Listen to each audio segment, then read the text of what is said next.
पति अपनी पत्नी को बाजार ले जाता है और दूसरे दिन उनकी शादी की सालगिरह थी, पहला साल ख़त्म हो गया था शादी का। तो अपनी पत्नी को काफ़ी सारी ढेर सारी शॉपिंग करवाता है और उसकी जो भी ज़रूरत की चीज़ें थी उनको दिलवा कर लेकर आता है। लेकिन गाड़ी में बिठाने के बाद गाड़ी को वह घर की तरफ नहीं मोड़ता है, वह गाड़ी को कहीं और ले जा रहा था, एक गाँव की तरफ। पत्नी कहती भी है कि कहाँ ले जा रहे हो? वह कहता है कि मैं तुम्हें एक सरप्राइज़ देना चाहता हूँ। पत्नी जो होती है वह कहती है क्या सरप्राइज़ दोगे? और फिर उस गाड़ी को उस गांव के अंदर एक डेयरी के सामने रोकता है, जिस डेयरी के अंदर बहुत सारी भैंसें बंधी हुई थी और उस डेयरी के अंदर कुछ लोग काम कर रहे थे।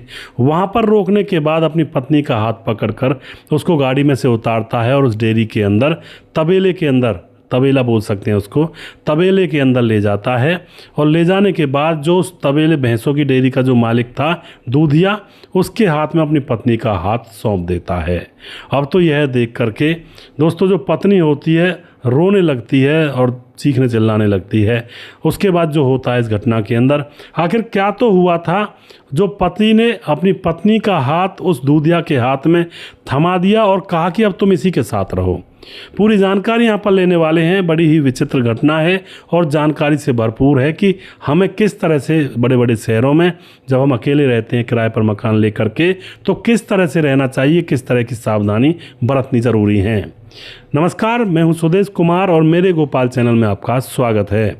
उत्तर प्रदेश के एक शहर की यह घटना है जहां पर पीयूष नाम का एक लड़का रहा करता है। माँ बाप की बचपन में मौत हो चुकी है और उसको उसके मामा और मामी ने पाला है और यहाँ की मामा और मामी के पास भी कोई औलाद नहीं है, तो वो उसको ही अपना सब कुछ समझते हैं कि भाई हमारी भी जो प्रॉपर्टी वो इसी की होगी।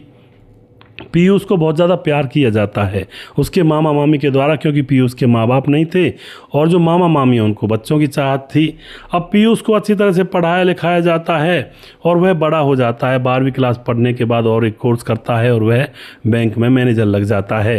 अब तो उसकी सैलरी काफ़ी आती है, मामा मामी को पैसे दे दिया करता। मामा मामी बार बार यही कहा करते, बेटा पैसों को तू अपने पास ही रखा कर, हमारे पास तो काफ़ी पैसा है, हम दो ही तो जने हैं, एक मैं एक तुम्हारी मामी, तो हमारा खर्चा ही कितना होता है और तुम्हें अपनी ज़िंदगी जीनी है तो तुम पैसों को अपने पास रखा करो, हमने तो अपनी ज़िंदगी जी ली है और फिर जो भी हमें कोई ज़रूरत होती है तो हमारे पास है, खेती बाड़ी के पैसे आ जाते हैं और हमारा काम चल रहा है। लेकिन फिर भी पीयूष अपने मामा मामी को ही दिया करता पैसे। अब मामा मामी सोचते हैं कि ये बच्चा बहुत सीधा है, अब इसकी भाई शादी की भी उम्र हो गई है, इसकी शादी भी करवानी पड़ेगी, तो उसके लिए एक लड़की ढूंढते हैं जिसका नाम होता है नीतू। नीतू के साथ सगाई कर दी जाती है और सगाई होने के बाद तारीख तय की गई थी, तारीख तय होने के बाद अब इन दोनों की शादी कर दी जाती है। शादी बड़े धूमधाम से होती है, कोई भी परेशानी नहीं होती और अब दुल्हन बन करके जो इसकी पत्नी होती है पीयूष की, वहीं पर इसके घर पर आ जाती है और अब पत्नी जो होती है वह खूब खुशी हंसी इसके घर में रह रही है। पीयूष भी यहाँ पर रह रहा है। पीयूष ने छुट्टी ली हुई थी बैंक से शादी के प्रोग्राम के लिए। अब तो दोस्तों पति पत्नी दोनों आराम से रहते हैं। अब पीयूष को जाना पड़ जाता है शहर अपनी नौकरी पर और वह वहीं पर एक मकान लेकर रहा करता था। तो अब जो पत्नी होती है पीछे से उसका मन नहीं लगता है और अपने मामा मामी से कहती है कि मेरा मन नहीं लग रहा है, मैं तो पीयूष के साथ जाऊंगी। पीयूष के पास फ़ोन करती है कि मुझे अपने साथ ले चलो।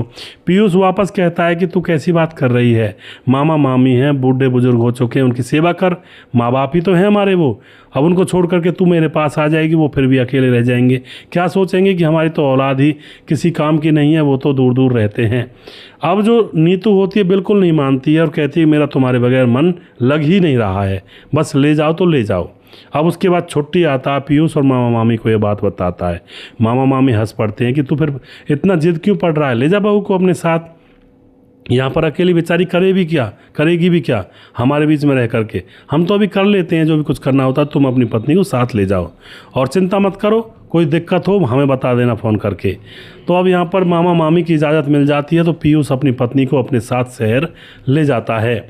वहाँ पर एक अच्छा सा घर किराए पर लिया जाता है और उसके अंदर दोनों पति पत्नी सेटल हो जाते हैं।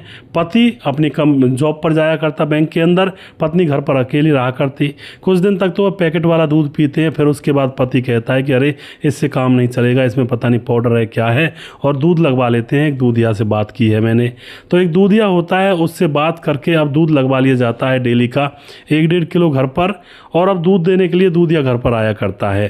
धीरे धीरे समय गुजर रहा है, कोई परेशानी नहीं है। लेकिन दोस्तों वह दूधिया जब रोज़ रोज़ दूध लेकर आता है और घर के अंदर अकेली नीतू होती है जो कि नवयौवन से भरपूर और जो कि अभी अभी शादी होकर आई है, तो अब यहाँ पर दूधिया की नीतू के ऊपर डिग जाती है। नीतू भी उसको देखती है तो दूधिया भी बड़ा सुंदर हष्ट-पुष्ट था।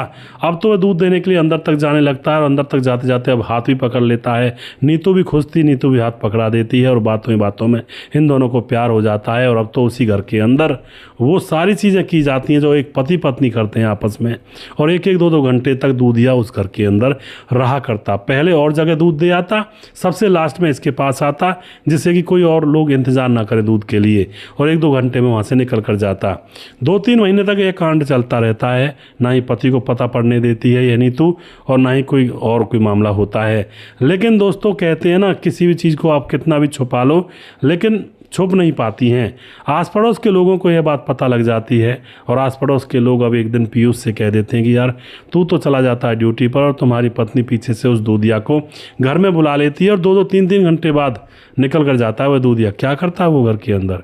अब तो यह जली कटी सी बात सुन करके पीयूष के तन बदन में आग लग जाती है। लेकिन अभी वह पत्नी से कुछ नहीं कहता है।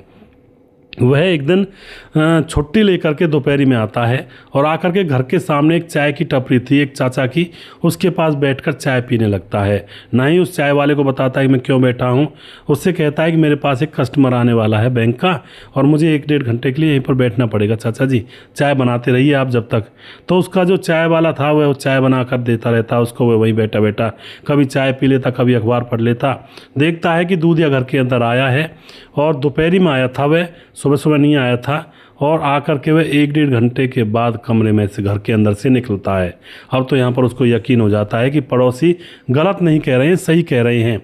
अभी भी वह अपनी पत्नी से कुछ नहीं कहता है। उसके बाद दोस्तों अब 3-4 दिन और गुजर जाते हैं। पत्नी बहुत खुश रहा करती, और अब वह कहता अपनी पत्नी से कि मैं 2 दिन के लिए बैंक के काम से कहीं दूसरे शहर जा रहा हूँ और तुम अच्छे से रहना। पत्नी कहती है ठीक है, बिल्कुल कोई दिक्कत नहीं है। पति वहाँ से निकल जाता है दूसरे दिन, और अब अपने प्रेमी पर यह फ़ोन करती है कि अब तो तुम मेरे पास 2 दिन तक रह सकते हो, मेरा पति तो 2 दिन में आएगा। अभी अपने प्रेमी दूधिया को बुला लेती है। दूधिया को बुलाने के बाद अभी उसके साथ वही जो कुछ करना होता है वो करते रहते हैं दोनों कमरे के अंदर। और अब जो पति होता है वह गया कहाँ था, वह तो वहीं पर था, बस अपनी पत्नी को थोड़ा सा यह कह रहा था जिससे कि ये निश्चिंत हो जाए और फिर अपना जो कांड है उसको करे। अब दोस्तों जैसे दूधिया 1 घंटे तक उस घर के अंदर घुसा रहता है, तो इतने में ही जो पति होता है वह अपने दरवाज़ा खटखटाता है घर का दरवाज़ा वह खटखटाता है। तो उसकी पत्नी, जिसके बदन पर मतलब कपड़े ऐसे ही थे, बस अच्छी तरह से नहीं पहने हुए थे, बिखरे हुए से थे, दरवाज़ा खोलती है। दरवाज़ा खोलते ही आंखें फटी फटी रह जाती हैं। एकदम से कहती है कि तुम तो 2 दिन बाद आने वाले थे, तुम अभी कैसे आ गए? लेकिन जो पीयूष होता बिल्कुल शांति से कहता है कि अभी जो बैंक वाले हैं उन्होंने मेरी जगह पर किसी दूसरे को भेज दिया है, और वह अंदर जाकर बेड पर बैठ जाता है। उसी बेड पर चित्रहार चल रहा था अब से पहले। अब तो बेड पर बैठ करके जो दूधिया होता वह बेड के नीचे एक ऐसी पलंग थी, कुछ पुराने टाइप की सी थी, जो वहाँ पर घर में पुराना फर्नीचर भी मिला था, उसके नीचे घुसा हुआ था बेड के नीचे। अब यह कहता है पीयूष की चाय बना लो। इसकी पत्नी चाय बनाने लगती है रसोई में जाकर, लेकिन इतने में ही पीयूष आवाज़ लगाता है कि चाय 3 कप बनाना, एक तुम्हारे लिए और एक मेरे लिए और एक जो बेड के नीचे छुपा हुआ है ना, इसके लिए। अब यह बात सुनते ही पत्नी के पांव कांपने लगते हैं कि इसको तो पता लग गया। अब उसके बाद यह कुछ नहीं कहता है और उसको नीचे से दूधिया को निकाल लेता है और ऊपर बिठा देता है चेयर पर, और उससे कुछ नहीं कहता है कि तुम भागो मत, चुप बैठे रहो, मैं कुछ नहीं कहूँगा तुमसे, चाय बनाओ तुम। और वो चाय बनाती रहती है और उसके बाद चाय पीते हैं तीनों बैठ करके। और यहाँ पर पत्नी बार बार माफ़ी मांगती है, मुझे माफ़ कर दो, गलती हो गई।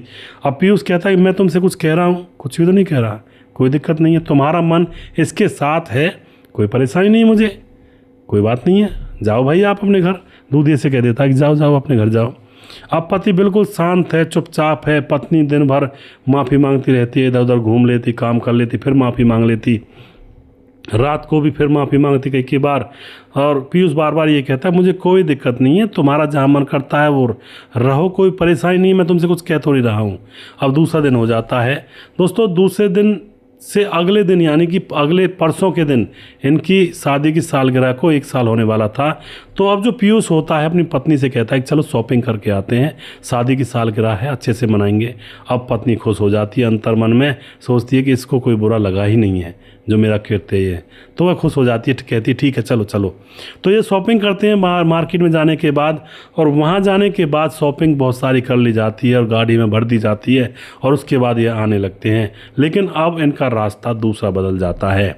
यह घर की तरफ नहीं आ रहा था, यह वहीं पड़ोस में एक गांव था, उसकी तरफ गाड़ी मोड़ देता है। अब जो पत्नी होती है वो कहती है इधर कहाँ जा रही हो? पति कहता है पीयूष की एक मुझे काम है थोड़ा सा, उसको भी कर चलता हूँ।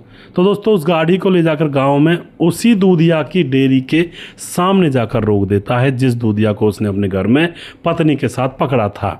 वहाँ रोकने के बाद देखता है कि वह भैंसों के नीचे से पेशाब और जो गोबर होता है उसको सकेर रहा होता है बुहारी से, और वह उसको देख करके एकदम से अपनी पत्नी का हाथ पकड़ता है और सारा सामान उठाता है, एक बोरे में पैक किया हुआ था, और उसको सामान को भी और अपनी पत्नी को हाथ में पकड़कर अंदर चला जाता है डेयरी के अंदर।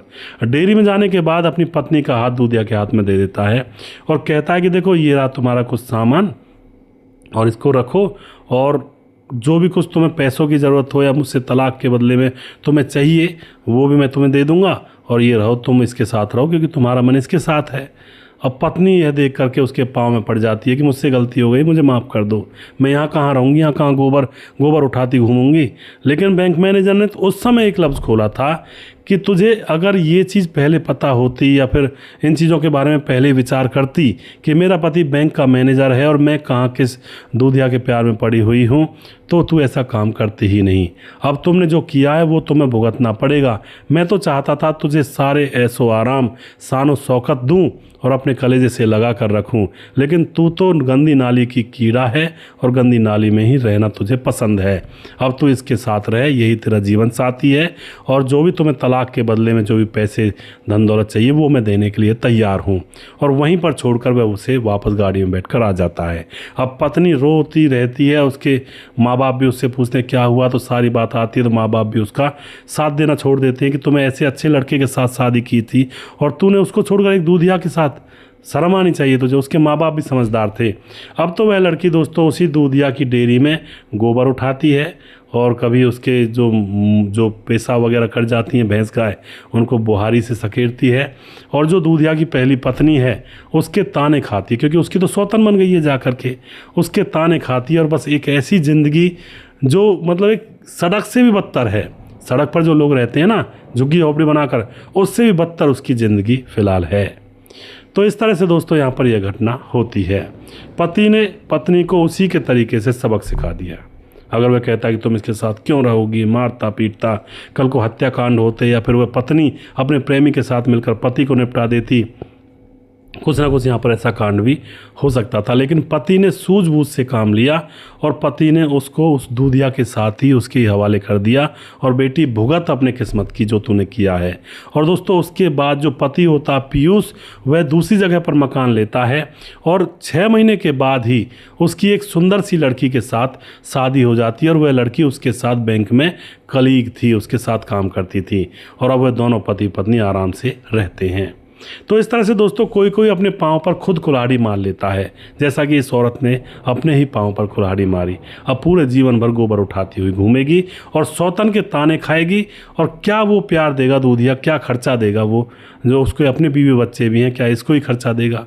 यहाँ पर इसकी मौज थी और वहाँ पर वह अब ऐसे रहेगी। दोस्तों आप जो भी कुछ कहना चाहते हैं अपनी राय कमेंट बॉक्स में लिख सकते हैं, और ऐसे कदम उठाने से पहले थोड़ा सा आगे पीछे का उन बहन बेटियों को सोच लेना चाहिए कि अगर ऐसी घटना हमारे साथ हो गई तो कहीं के नहीं रहेंगे। जो सुख मिला है अपनी गृहस्थी के अंदर उसी में खुश रहें और उसको गृहस्थी को अच्छे से निभाएं। पति पत्नी के प्रति, पत्नी पति के प्रति वफादार रहे, तो उस घर के बराबर कोई घर नहीं होता है, वह घर स्वर्ग के समान होता है। वीडियो के लास्ट में कुछ भाइयों के नाम जरूर लेना चाहूँगा जो भाई हमारे वीडियोस को देखते हैं और हमें खूब सपोर्ट करते हैं। हमारे साथ सुशील चौधरी हैं और कह रहे हैं कमेंट में, भाई साहब आज हमने पहली बार कमेंट किया है, फर्स्ट कमेंट फर्स्ट लाइक, बहुत बहुत धन्यवाद करते हैं सुशील चौधरी भाई आपको। उसके बाद विद्यांचल राजभार कमेंट करते हैं, और उसके बाद लजरस राजू कमेंट करते हैं, पंकज कमेंट करते हैं, और उसके बाद जैनुद्दीन अंसारी हैं, सलमान अंसारी हमारे भाई लगातार कमेंट करते हैं। और उसके बाद हमारे साथ हैं अजय देवनाथ हैं, कमेंट करते हैं। प्रवीण बघेल से पूरी से हैं। सलमान अंसारी दोबारा से हैं। प्रवीण बघेल दोबारा से। अमित पटेल कमेंट करते हैं। मुकेश कुमार यूपी 83 से हैं। पान सिंह कमेंट करते हैं। रतनलाल शर्मा कमेंट करते हैं। मोनू जैन कमेंट करते हैं। उसके बाद राजकिशोर चौरसिया महाबलेश्वर महाराष्ट्र से कमेंट करते हैं। राधेश्याम शर्मा सिरसी जयपुर राजस्थान से हैं। राम मोहम्मद यासीन लाहौर पाकिस्तान से हमारे वीडियोज़ पर लगातार कमेंट करते रहते हैं। सभी भाइयों का मैं दिल की गहराइयों से धन्यवाद करता हूँ जो हमारे साथ लगातार बने रहते हैं और हमें प्रोत्साहित करते हैं।